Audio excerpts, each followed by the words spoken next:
Hello students, welcome to Bright Academy channel. நான் உங்கள் பிரகாஷ்.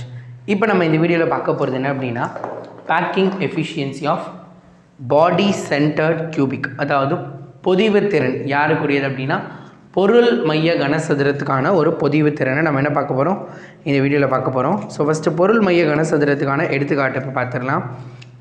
நம்ம இந்த பால்ஸ் வச்சு நம்ம பார்த்துட்ருக்கோம். ஸோ இந்த பாலில் அந்த அரேஞ்ச்மெண்ட் எப்படி இருக்குன்றதை நான் உங்களுக்கு இப்போ காட்டுறேன். ஸோ எளிய கனசதுரம் நம்ம ஏற்கனவே பார்த்துட்டோம். அதுக்கும் இதுக்கும் என்ன வித்தியாசம் அப்படிங்கிறத இப்போ பார்த்துட்டோன்னா நம்ம கண்டுபிடிச்சிடலாம். Right, okay. ஸோ இப்போ பார்த்திங்க அப்படின்னா உங்கள் முன்னாடி பொருளோட மையத்தில், அதாவது ஜென்ரலாக இந்த யூனிட் செல் இருக்குது. இந்த யூனிட் செல்லோட சென்டரில் பார்த்திங்க அப்படின்னா ஒரு பால் இருக்குது. யூனிட் செல் இருக்குது, யூனிட் செல்லோட சென்டரில் ஒரு பால் இருக்குது. கரெக்டாக பார்த்தீங்களா? சென்டரில் ஒரு பால். நம்ம ஃபஸ்ட்டு பார்த்தப்ப, அதாவது சிம்பிள் கியூபிக்கில் இது நாலுமே என்ன அப்படின்னா இப்படி ஒட்டி ஒட்டி ஒட்டி இருந்துச்சு. அதனால் இந்த ரெண்டு சென்டரை கால்குலேட் பண்ணி நடுவில் ரேடியஸ் நம்ம கண்டுபிடிச்சிட்டோம். இப்போ என்ன அப்படின்னா இங்கே ஒரு ப்ராப்ளம் பார்த்திங்க அப்படின்னா நம்மளுக்கு வருது. இந்த ரேடியஸ், இந்த ஃபார்முலாலாம் நம்ம ஏற்கனவே ஃபஸ்ட் வீடியோவில் பார்த்தாச்சு. நீங்கள் பார்க்கல அப்படின்னா ஜஸ்ட் இதுக்கு முன்னாடி நெக்ஸ்ட்டுன்றதை ப்ளேலிஸ்ட்டில் கிளிக் பண்ணிங்கன்னா வந்துடும் ப்ரீவியஸை. ஸோ இந்த ஃபார்முலாவில் இந்த ஆரோட வேல்யூ கண்டுபிடிக்கணும். இந்த ஆரோட வேல்யூ எப்படி கண்டுபிடிக்கிறது?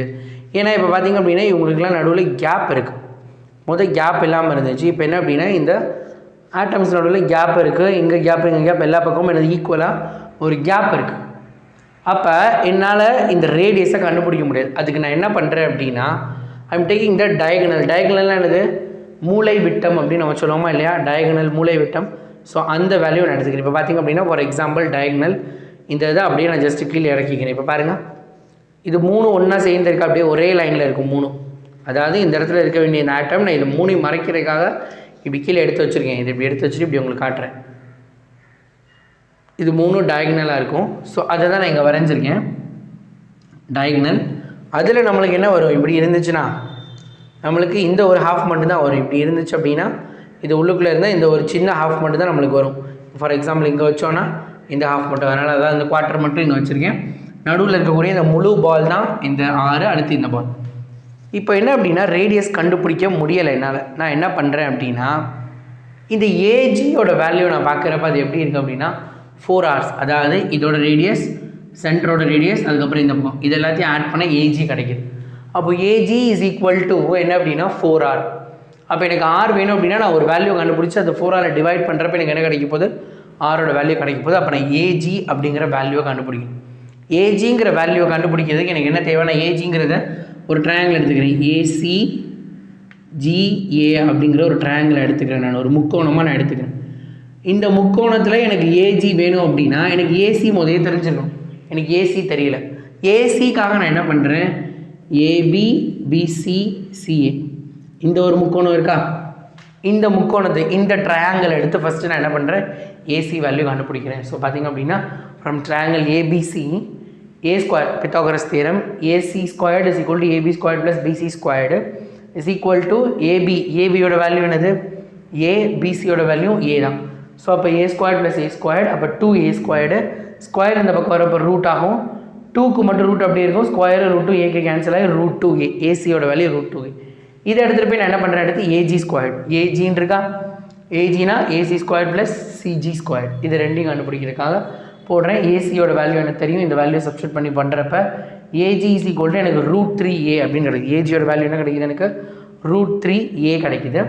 இதை அடுத்து பார்த்திங்க அப்படின்னா AG is equal to √3a நான் கண்டுபிடிச்சிருக்கேன். எனக்கு இதுவும் தெரியும் என்ன அப்படின்னா ஏஜி இஸ் ஈக்குவல் டு 1 2 3 4, இந்த 4 hour சேர்த்துக்கு. அப்போ 4 hour is equal to √3a. R equal to 4 மட்டும் கீழே வந்துடுது, √3/4a அப்படின்னு. இந்த ஆரை வச்சு நான் என்ன பண்ணுறேன்? கன அளவு கண்டுபிடிக்கணும். Volume of the sphere. ஸ்பியர்னால் என்னது? ஒரு கோலத்தின் கன அளவு நான் கண்டுபிடிக்க போகிறேன். அதுதான் என்ன அப்படின்னா 4/3 πr3. இந்த ஆருக்கு தான் வேல்யூ கண்டுபிடிச்சிருக்கேன். கியூப் போட்டேன் அப்படின்னா √3 3 தடவை எழுதணும். a கியூபு 4 × 4 × 4 எழுதுனா இந்த 4க்கு வேறு 16. இப்போ என்ன ஆகுது அப்படின்னா இந்த 4ம் இந்த 4 கேன்சல் ஆகிடும். ஒரு 3க்கு 2 √3. √3 × √3 3, அதனால் அதை கேன்சல் பண்ணிவிட்டேன். மீதி இருக்கிறது என்னது? 5, இந்த √3a இருக்குது, கீழே 8 இருக்குது. அதாவது என்னது? 4 டேபிளில் அடிக்கிறப்ப ஏதோ தப்பு பண்ணியிருக்கேன் சார். 4 டேபிள் அடிக்கிறப்ப கீழே என்ன வரும்?